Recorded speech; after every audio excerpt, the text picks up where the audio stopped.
BJP का नारा था कि काला धन लाएंगे, विदेशों से काला धन लाएंगे, सबके बाटे 15 लाख आएंगे।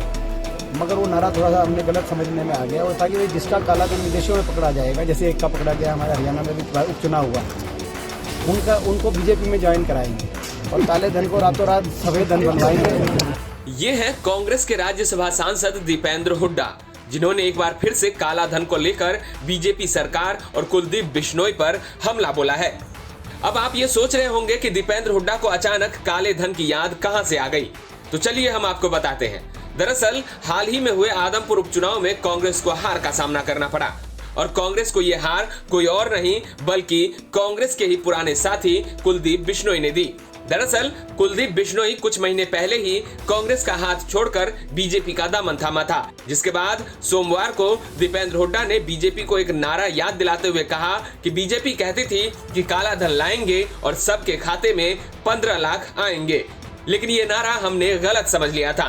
दीपेंद्र ने उस नारे को समझाते हुए कहा कि वो नारा था जिसका काला धन विदेशों में पकड़े जाएंगे उसको बीजेपी में ज्वाइन करवाएंगे और काले धन को रातों रात सफेद धन बनवाएंगे।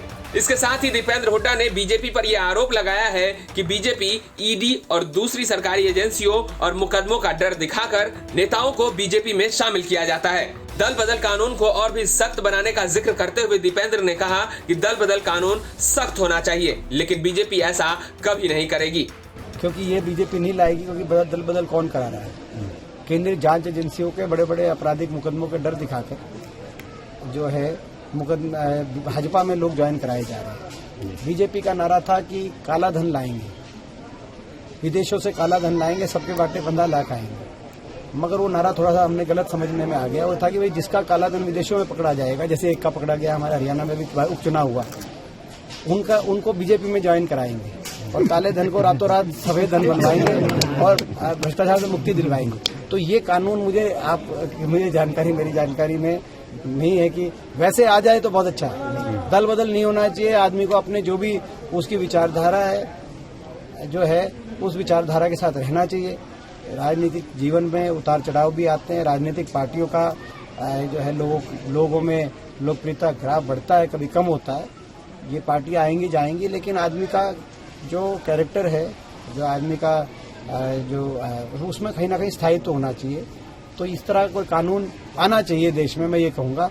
मगर ये कोई लाए ये कानून, ये बीजेपी नहीं लाएगी, ये पक्का है। बीजेपी पर काले धन और दल बदल कानून को लेकर दीपेंद्र हुड्डा का ये हमला कम नजर आ रहा है, बल्कि आदमपुर विधानसभा सीट कांग्रेस की झोली से बीजेपी की झोली में जाने का ज्यादा टीस लग रहा है।